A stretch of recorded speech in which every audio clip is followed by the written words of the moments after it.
Crève la bulle, l'Europe c'est de la bombe. Crève la bulle, l'Europe c'est de la bombe. Crève la bulle, l'Europe c'est de la bombe. Crève la bulle, l'Europe c'est de la bombe. Crève la bulle et l'Europe c'est de la bombe. Crève la bulle, l'Europe c'est de la bombe. Crève la bulle, l'Europe c'est de la bombe. Crève la bulle, l'Europe c'est de la bombe. Crève la bulle, l'Europe c'est de la bombe.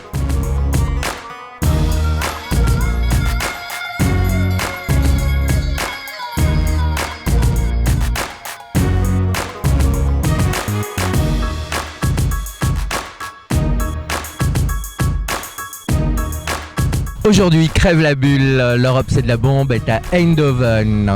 Eindhoven en Hollande, la ville de Philips. Et non, je ne suis pas avec les extraterrestres ni sur Mars, bien que derrière moi se trouve l'Evolution Center. Ce n'est pas une soucoupe volante, nous n'allons pas chercher les extraterrestres aujourd'hui. Nous allons chercher où se retrouvent 300 décideurs du monde entier dans le Global Forum Shaping the Future 2016 à Eindhoven. Allons à la recherche de ces extraterrestres. Crève les boules, l'Europe c'est de la bombe.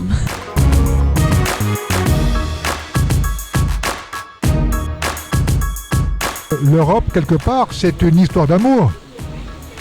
Voilà, après tout, elle a été enlevée par Zeus, un jour, je ne sais plus quand, mais il y a très très longtemps, et elle a été amenée en Crète, mais en fait elle venait de la Phénicie, c'est-à-dire en fait du Liban.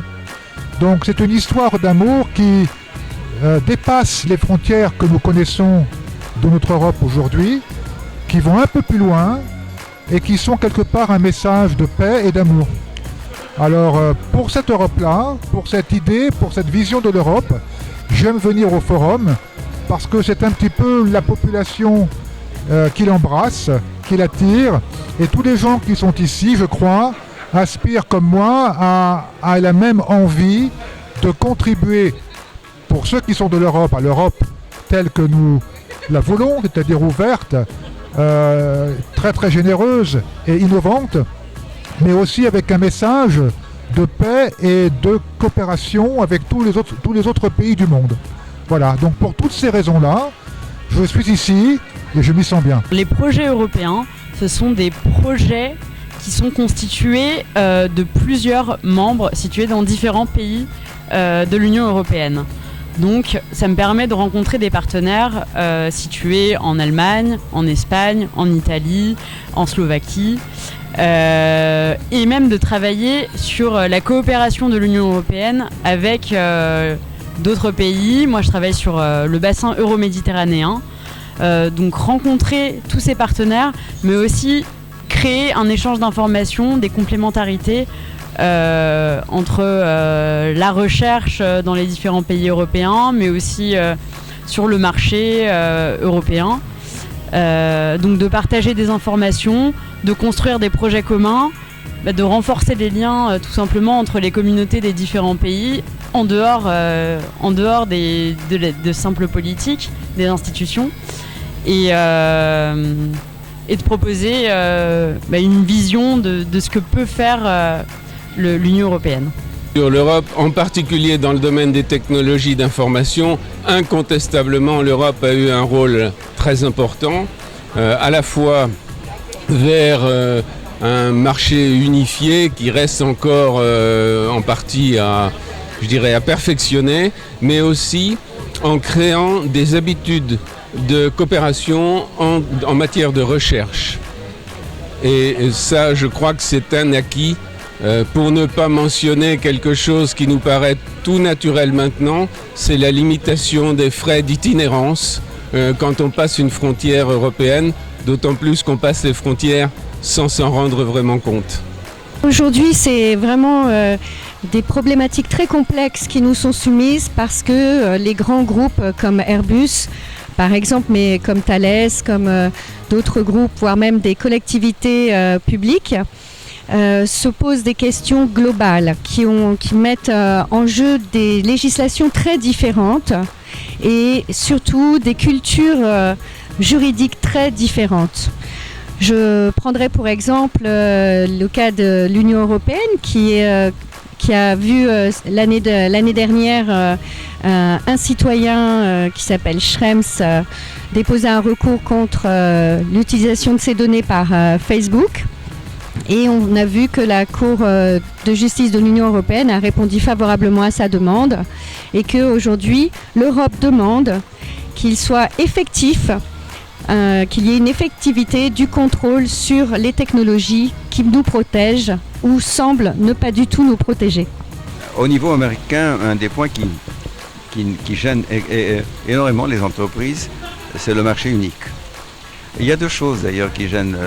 D'un côté, nos populations, nos PME, il faut vous dire il faut reconnaître que les PME, c'est le tissu économique le plus important dans la plupart des pays européens. Les PME, à part certains pays, n'ont pas encore su s'ouvrir sur le marché européen. Je crois que ce matin, on a eu une intervention de l'Irlande où ce monsieur disait qu'ils avaient mis tout en place pour pouvoir pousser leur PME à s'ouvrir et ce qui a augmenté les ventes de toutes ces PME. Et ça, malheureusement, il faudrait arriver à le faire, ou heureusement, si on peut le faire dans tous les pays d'Europe, ça permettrait peu à peu à ce que les petites et moyennes entreprises deviennent quelque peu réellement européennes.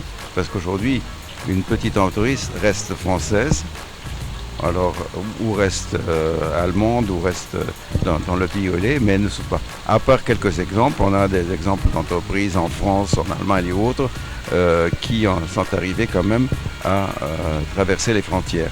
Mais ce n'est pas le cas pour tout le monde.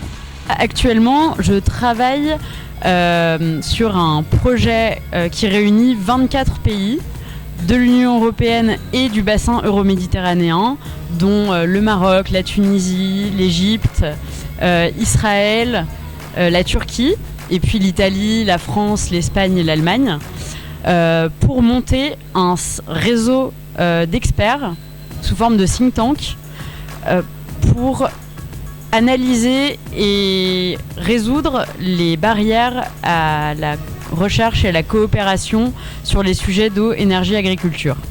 Notre rôle, ça va être de faire dialoguer ces experts qui ne vivent pas dans le même pays à travers une plateforme adaptée à leurs échanges, de faire en sorte qu'ils puissent se réunir régulièrement par Skype ou par tous les outils numériques qui sont à disposition aujourd'hui pour pouvoir produire des recommandations, les faire remonter aux décideurs, soit les ministères des différents pays membres ou directement à la Commission européenne, pour que soient prises ensuite des décisions qui sont issues des recommandations d'acteurs de terrain, c'est-à-dire ceux qui vivent au quotidien ces barrières, ces difficultés à faire de la recherche ensemble à cause des visas, de la propriété intellectuelle, des enjeux très techniques, très spécifiques, qu'il faut faire remonter à haut niveau pour créer les réformes. L'Europe, je pense...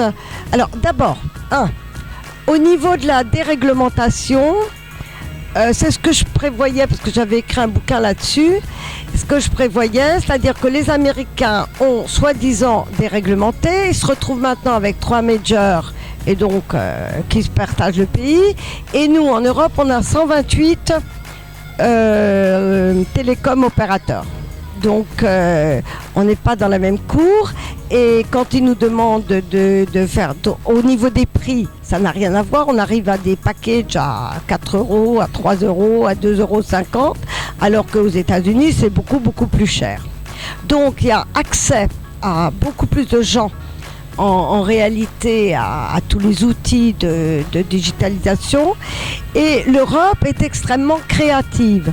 Le problème de l'Europe, c'est de soulever des capitaux comme toujours, mais l'Europe a créé beaucoup de choses et surtout est partie du niveau local beaucoup, avec les villes, les régions, etc.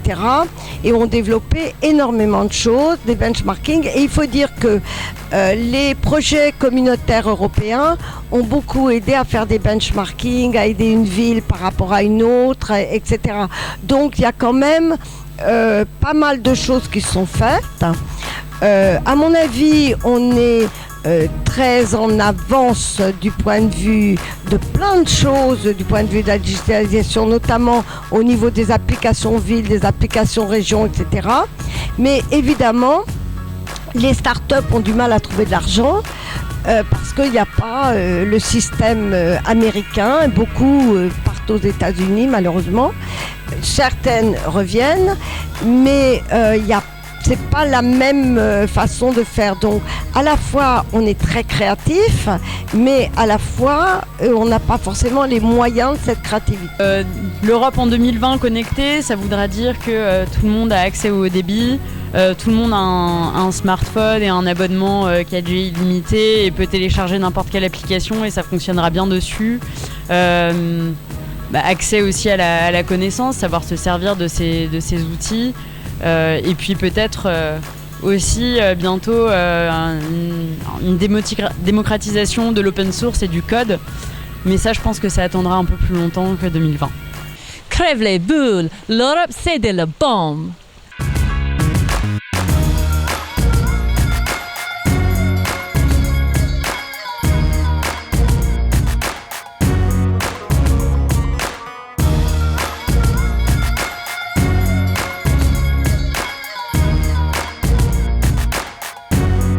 Tout ce qu'on peut dire, c'est que si on ne l'avait pas, ce serait pire. Parce qu'avec le digital, les migrants se connectent à leur famille. Parce qu'avec le digital, les femmes ont accès à de l'information de santé pendant leur grossesse, par exemple. Nous avons développé une application mobile pour cela, en anglais et bientôt en français et en espagnol, pour que les femmes enceintes aient l'information pendant leur grossesse. Donc le digital a un impact sur les comptes bancaires, sur le commerce, sur l'agriculture. Notre domaine, mon domaine, c'est plutôt celui de la télémédecine et de la santé à distance. Et clairement, sans le digital, cela n'existerait pas. Ville intelligente, Smart Cities, c'est un peu un mot valise. C'est quelque chose qui est dans l'air du temps. Alors tout le monde se réfère à ceci parce que c'est moderne, parce que ça permet de montrer qu'on est dynamique et qu'on va de l'avant. En réalité, de quoi s'agit-il? D'une transformation à la fois très profonde et en partie invisible. L'idée serait que chaque acteur de la ville dispose, au moment où il en a besoin, de l'information pertinente. Alors ça paraît très loin comme ça, mais que ce soit en matière de transport, pensez au trafic, que ce soit en matière d'énergie, pensez aux économies d'énergie, que ce soit dans tous ces domaines-là, la ville intelligente est le lieu dans lequel actuellement nos sociétés se transforment. Communauté digitale, on appelle ça Digital Communities, c'est-à-dire jusqu'où va le digital et où est-ce que le digital peut faire un impact sur la vie quotidienne dans les communautés. De notre côté, nous nous intéressons un peu plus particulièrement aux communautés de femmes vivant dans des zones rurales, mais aussi à des migrantes, à des réfugiés, donc les femmes qui sont dans des situations plutôt précaires. La Smart City, la ville intelligente, les réseaux électriques intelligents d'énergie, la mobilité et beaucoup aussi le sujet des données, puisque moi-même je suis également impliqué dans le lancement d'une nouvelle société sur le traitement des données. Ville intelligente, c'est autour de 4 thématiques principales, c'est la mobilité, c'est les réseaux électriques intelligents, c'est les services numériques dans la ville et c'est l'innovation, l'open innovation dans les villes. Donc on peut prendre la ville intelligente par l'un ou l'autre de ces thèmes. Ça va dépendre finalement un petit peu des priorités que se donne la ville. Encore une fois, au-delà de ça, il y a le sujet pour nous des données, et donc du big data notamment, qui est un sujet absolument stratégique. Smart Cities, c'est une bonne question. Ça englobe pratiquement tout ce qui peut apporter aux citoyens, aux utilisateurs, aux consommateurs, au bien-être des citoyens, à la participation des citoyens, une valeur ajoutée. Donc il s'agit de pouvoir délivrer des services aussi bien du côté de l'énergie de façon intelligente dans les transports publics, mais aussi comment faire en sorte que la participation des citoyens apporte une valeur ajoutée aux politiques de la ville ou en général à résoudre les problèmes de la ville. Comment tout ceci fait partie d'un programme stratégique stratégique de chaque ville pour changer la façon dont la ville vraiment est un ensemble où on vit bien et on travaille bien et l'économie se développe. Et donc c'est très complexe et en même temps c'est notre futur. Si on regarde au niveau international, tout le monde parle d'innovation. La plupart des projets de villes intelligentes, quand vous les regardez dans le détail, sont avant tout des projets où il y a beaucoup d'immobilier derrière et d'enjeux immobiliers. Donc évidemment, la question de l'innovation et du changement de culture en matière d'innovation, de la manière dont les villes interagissent avec l'écosystème des startups est quelque chose d'absolument fondamental. Je ne suis pas sûr qu'elles aient fait tout ce choix-là, mais pour moi, la mise en évidence, en valeur de cet écosystème, dont les villes ne perçoivent pas toujours la richesse sur leur propre territoire, est absolument quelque chose de fondamental et il y a peut-être le point de départ essentiel. Être leader dans les Smart Cities, c'est certainement avoir une stratégie complète. Donc, si je parle de mon pays qui est l'Italie, en vérité, moi je dis que mon pays est l'Europe. Mais disons que mon pays est l'Italie. Oui, Turin par exemple est un très bon exemple, Milan aussi. En France, Paris évidemment, mais Grand Lyon et Lyon en général, ils ont réalisé des choses très intéressantes. En Allemagne, Hambourg par exemple, Berlin elle-même. Et puis je peux continuer, Stockholm, en Angleterre, Birmingham évidemment, Leeds aussi, et en Irlande, Cork par exemple est une petite ville mais très avancée et Dublin aussi est très connu à ce sujet. Donc je dirais qu'il y a plein d'exemples en Europe. Et aussi ailleurs. D'ailleurs, parmi nos membres, nous avons beaucoup de membres en Israël. Une des villes les plus avancées du monde, c'est Tel Aviv. Et Tel Aviv est certainement un exemple, surtout pour la focalisation des citoyens et comment vraiment leur donner des services qu'ils apprécient et qu'ils utilisent pour toutes les étapes de la vie, y compris disons la vie de tous les jours, aller à la plage plutôt qu'aller voir un spectacle, etc. Aujourd'hui, les solutions qui se profilent pour traiter la mobilité, de ma casquette Smart City, je vous dirais que c'est promouvoir l'intermodalité et pour ça, il faut faciliter l'intermodalité pour chaque usager. C'est-à-dire que chaque fois qu'on change de mode de transport en commun ou des offres de transport type autopartage, on a du mal à avoir l'information, on ne sait pas forcément combien de temps, ça met beaucoup de temps et on perd un peu d'énergie. Donc l'idée ce serait de rendre l'intermodalité de plus en plus transparente. Londres par exemple facilite la mobilité des habitants et des visiteurs extérieurs, puisqu'on peut aujourd'hui passer simplement, pour valider son ticket, on passe simplement sa carte bleue, c'est du touch and go, et ça permet de rentrer dans le bus sans avoir à acheter un ticket à un distributeur, s'arrêter, voilà, ça va très vite. Il y a toute la mobilité connectée qui va permettre d'avoir en temps réel des informations, peut-être de voir directement en réalité augmentée où est son bus par rapport à soi, combien de temps on va l'attendre. Voilà, toutes ces données qui peuvent faciliter en fait la connaissance de l'utilisateur sur l'intermodalité, ça devrait résoudre les problèmes d'embouteillage, puisqu'on devrait passer de plus en plus au transport en commun ou au mode doux. Et il y a toute une partie aussi sur la logistique urbaine, où il s'agit de réduire tout le trafic qui est lié au dernier kilomètre, c'est-à-dire apporter les marchandises jusqu'à votre épicerie de rue.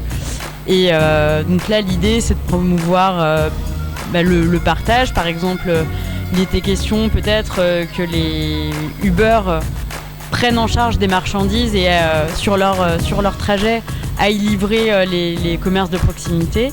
Mais il y a énormément de solutions en fait qui sont en train d'émerger, ça foisonne, c'est aussi pour ça que c'est aussi intéressant. Mais il va y avoir des solutions aux embouteillages, en tout cas on peut pas aller plus loin. Eindhoven me paraît par exemple quelque chose dans lequel la mobilité a été a fait l'objet de progrès véritablement importants. Mais ne confondons pas le fait d'avoir de l'information, par exemple le système Waze, nous permet de mieux utiliser l'infrastructure existante, mais il ne construit pas de nouvelles routes. Donc on n'abordera pas vraiment les problèmes de mobilité tant qu'on n'aura pas accepté aussi des changements de comportement. Parce qu'à ville intelligente doivent correspondre citoyens intelligents. Il y a plusieurs exemples. Par exemple, je sais qu'à Barcelone, le réseau des transports publics a été complètement redessiné avec l'idée en tête de faire en sorte que pour aller d'un point à l'autre de la ville, il ne faut jamais plus que 2 trajets. 1 plus 1 maximum. Barcelone, je disais, est une ville qui certainement a fait beaucoup pour la mobilité, pour redessiner le réseau des transports, de faire en sorte que les citoyens puissent voyager d'un endroit à l'autre de la ville au maximum avec un échange de bus ou de métro. Ici, les Moulineaux, en France, a un intéressant plan de développement des transports publics dans ce sens. Et ici, évidemment, c'est aussi la ville de Paris, parce que c'est tout à fait intégré dans la ville, quoique c'est une commune différente. Et je crois qu'un des concepts intéressants, et c'est valable dans toute l'Europe, c'est que la mobilité, c'est surtout une intégration des villes et de tout ce qui est autour de la ville, donc des villes métropolitaines en fait. Par exemple, Lyon, la ville de Lyon, a un plan intéressant qui intègre non seulement les transports publics, mais aussi les transports privés pour signaler aux chauffeurs de taxi plutôt qu'aux citoyens qui vont avec leur voiture, quels peuvent être les problèmes du jour au jour, de la minute à la minute, et ils ont réalisé un beau réseau d'informations pour que tout le monde puisse utiliser. L'Internet des objets, c'est-à-dire ce monde où les objets qui nous entourent seront quelque part, de plus en plus, je le crois, des sortes de sujets avec lesquels il faudra créer un contrat social, un code éthique pour que nous coexistions dans un sens qui aille dans le progrès humain. Voilà, donc pour ce genre de choses, c'est la passion que j'ai en ce moment, c'est de contribuer à ce que la technologie et les hommes se comprennent, s'acceptent, et que ces objets que nous créons, que l'on dit smart, ils travaillent dans le sens de notre progrès humain. Le sujet qui inquiète les populations européennes sur la protection de la vie privée, la protection de nos données lorsqu'elles vont à l'extérieur de l'Union européenne. Et je suis chargée à la fois par l'Agence nationale de sécurité des systèmes d'information et aussi par Airbus, parmi d'autres partenaires de notre institut, trouver des solutions qui soient favorables à l'élaboration d'une filière cybersécurité européenne. L'open source, c'est la mise à disposition justement des codes, des algorithmes pour que les communautés d'utilisateurs puissent les utiliser et les enrichir et développer sur cet algorithme de base et s'enrichir les uns les autres. Crève les boules, l'Europe c'est de la bombe. Les femmes dans les technologies, c'est encore un grand défi, partout, en Europe et ailleurs. Nous appuyons un projet entre des sages-femmes ici néerlandaises, en Europe, qui font des jumelages avec des sages-femmes au Sierra Leone et au Maroc. Donc elles travaillent par paire de sages-femmes afin d'échanger leurs expériences, les différentes cultures, les différentes façons d'accueillir une femme enceinte et pendant sa grossesse et pendant l'accouchement et la naissance de l'enfant.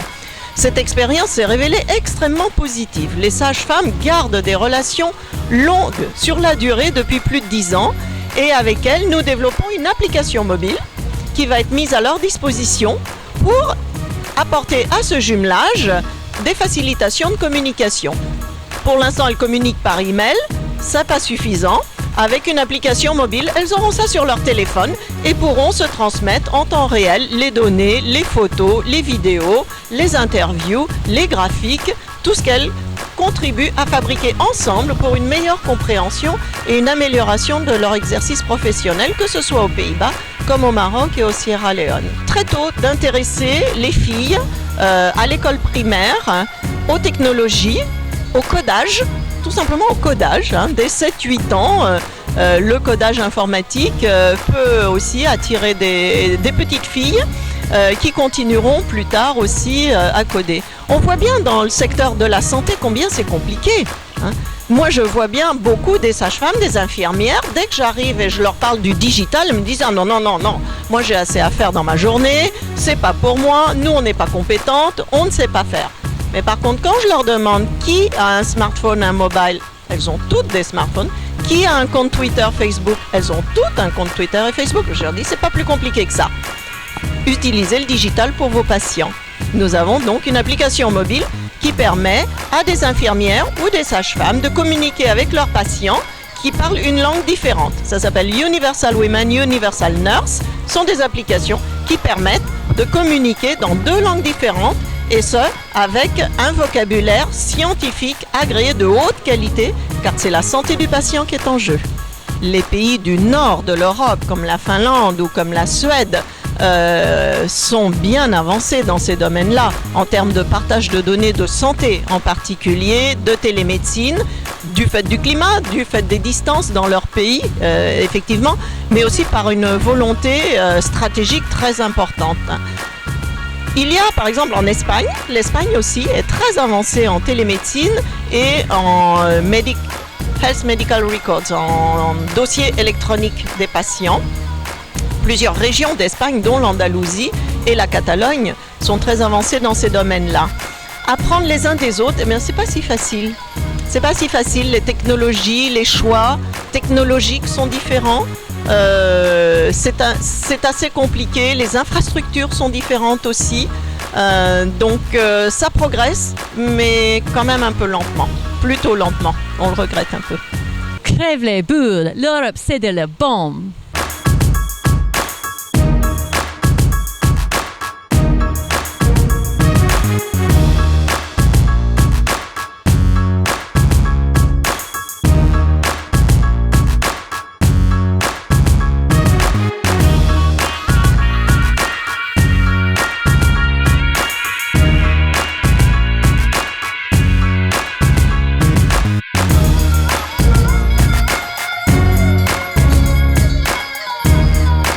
Travailler à l'international, c'est d'abord une ouverture. En France, on ne fait pas ce que font les Marocains. Le projet, par exemple, sur lequel je travaille, c'est la mise en commun d'infrastructures de recherche. C'est des infrastructures qui coûtent des millions d'euros. Et l'objectif aujourd'hui, c'est par exemple de venir tester dans des conditions extrêmes, comme celles qu'il peut y avoir au Maroc, c'est-à-dire du vent, du sable, une chaleur presque 45 degrés en plein soleil, voire plus. Donc de pouvoir avoir des accords avec ces pays-là et pouvoir bénéficier de leur contexte et tester d'autres choses. Et puis apprendre de ce que font et puis nous aussi éventuellement leur apporter des choses. En fait, c'est une vision vraiment enrichie de tous les enjeux qu'on peut avoir, notamment des enjeux communs qui sont le changement climatique, le développement durable, les énergies nouvelles et renouvelables, et puis mettre en commun des réseaux d'infrastructures. Pas parce qu'il y a des frontières, on est obligé de s'arrêter en fait. On peut aller plus loin. C'est un des endroits où on a l'occasion d'échanger avec, je dirais, des personnes qui sont dans les différentes parties prenantes, c'est-à-dire gouvernement, le secteur privé, consultants, etc. Et c'est une occasion de se mettre à jour très rapidement sur les débats qui vont ensuite se développer en matière de technologie d'information. C'est un événement international qui permet à des experts de se rencontrer du monde entier, mais aussi des partenaires qu'on connaît déjà et qu'on ne voit pas très souvent et qu'on aime bien rencontrer pour pouvoir discuter d'éléments stratégiques clés. Et en ce moment, l'Europe essaie de trouver des arguments face à la pression américaine pour trouver une voie de conciliation. C'est ici qu'on parle d'innovation et de futur dans l'utilisation des technologies, surtout Internet. Et c'est très utile parce qu'il y a des acteurs qui viennent de tout le monde et qui apportent des expériences très différentes et qui l'une après l'autre, apportent vraiment une grande valeur ajoutée au travail que je fais.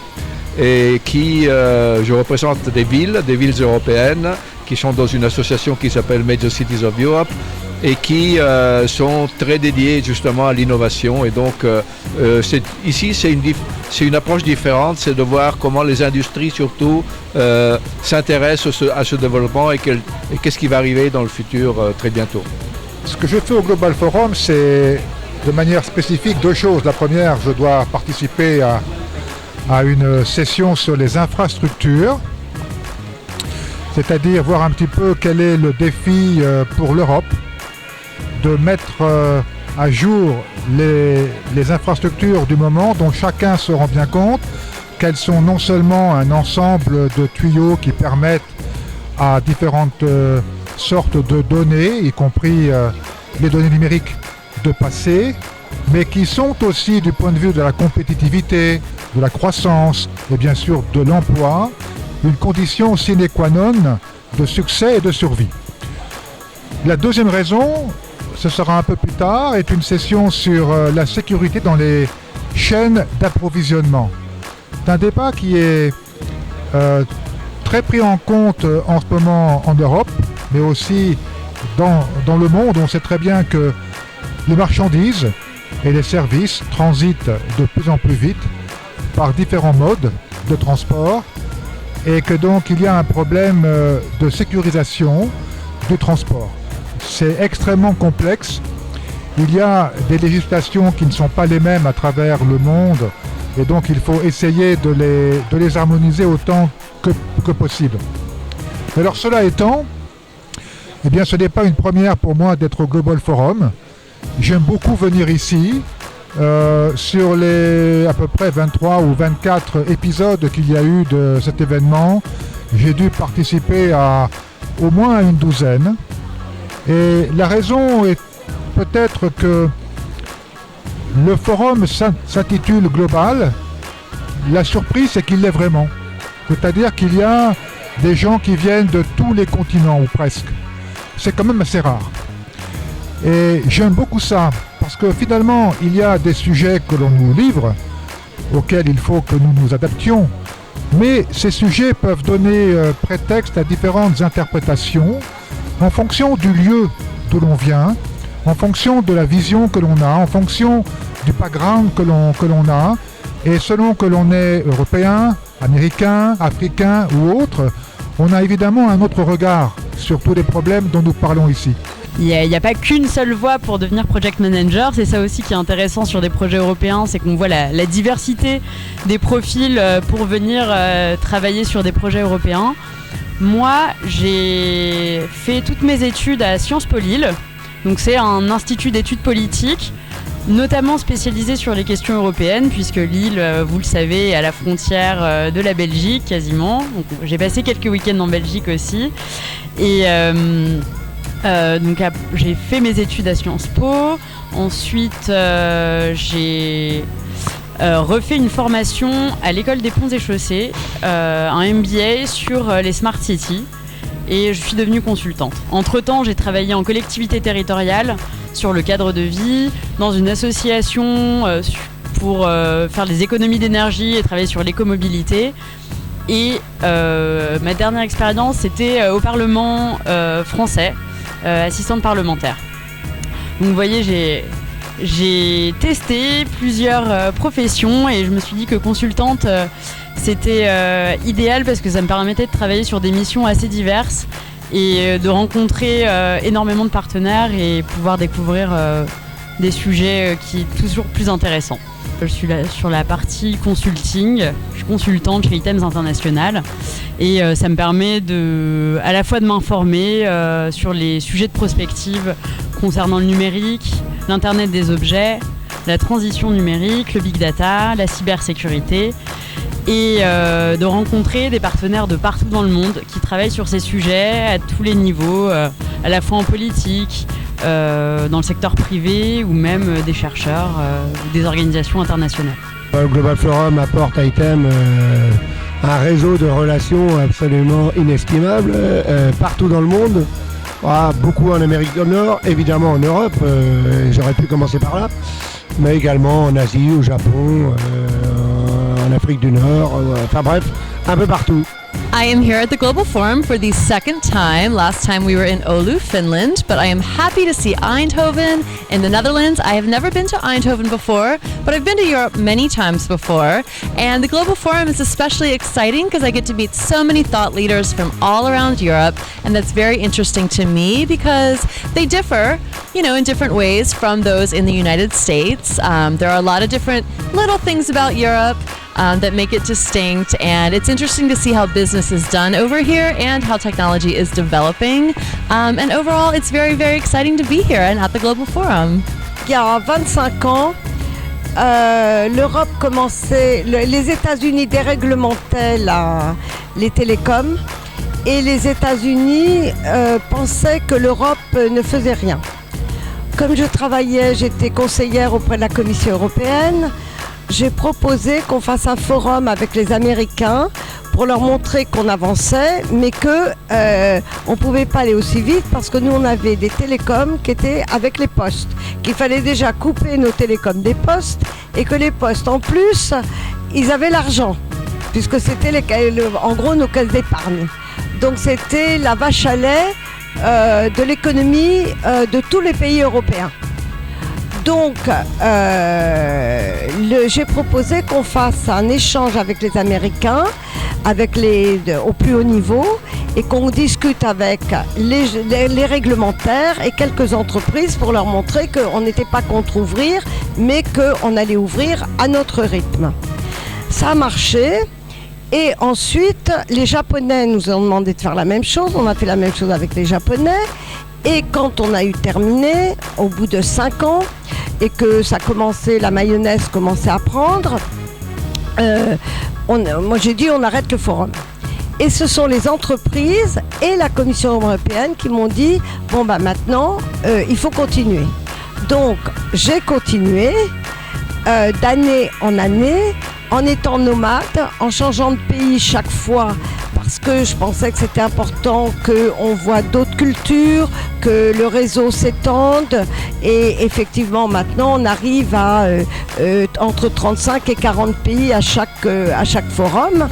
Donc et l'idée du forum, c'est de voir l'ensemble donc elle a évolué, au début c'était les télécoms, après c'était la convergence et maintenant c'est la digitalisation.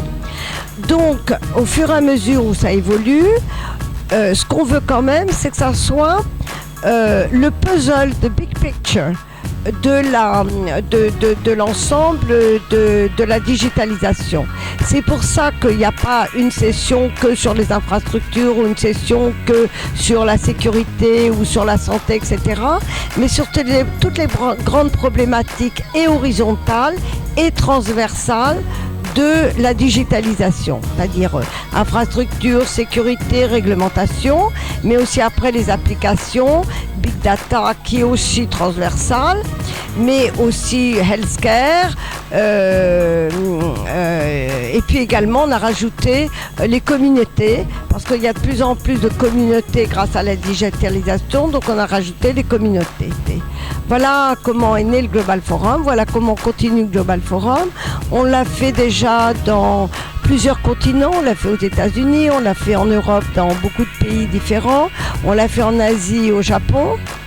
Et puis on regarde chaque année où on peut aller par rapport à l'actualité, par rapport aux gens, à l'intérêt que portent les gens sur un sujet particulier et la destination où on va étant particulièrement intéressante par rapport au sujet que nous voulons aborder. Le Davos, parce que c'est peut-être un lieu dans lequel des gens venant de pays différents, ayant des cultures différentes, peuvent échanger dans des domaines qui touchent les aspects économiques. Or que nous, ce que nous souhaitions, c'était de faire que ces gens échangent dans un domaine qui est la digitalisation, la numérisation. Et c'est un lieu où finalement les échanges, comme vous avez pu peut-être le voir ce matin, se font facilement et amicalement. Et il n'y a pas d'arrière-pensée dans ces échanges. Et ce qui fait que si on reprend toutes les proceedings, qui sont nos comptes rendus annuels, Et quand on voit l'évolution de chacune des sessions qui se trouvent au Global Forum, il y a une évolution de l'échange. Et c'est assez amusant, c'est que cette évolution est le reflet même de ce qui se passe dans les pays et dans différents pays. Ce qui fait que il y a un feedback entre ce qui se propose au Global Forum et ce qui se réalise par la suite. Et à différentes reprises, de nombreux responsables d'entreprises nous ont textuellement dit, chez vous, on peut tout dire et on sait qu'on ne va pas être dérangé pour le dire. Je peux vous dire qu'il y a quelques années, on se trouvait en Grèce et on était à la veille du Global Forum. Et le responsable du gouvernement européen qui était supposé nous aider et nous mettre à notre disposition le siège de la conférence pour faire notre conférence n'avait pas bloqué. Et on a dû à presque 11h du soir courir rencontrer le responsable du lieu pour qu'il puisse ouvrir les portes le lendemain pour pouvoir accueillir la conférence. Et c'est vrai qu'on a beaucoup... On était très ennuyés ce jour-là pour se demander qu'est-ce qui allait arriver.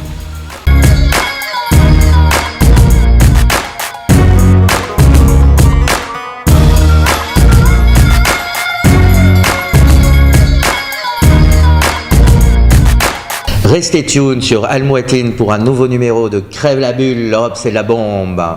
N'hésitez pas à commenter et envoyer vos suggestions sur Facebook et Twitter, #Crève la bulle.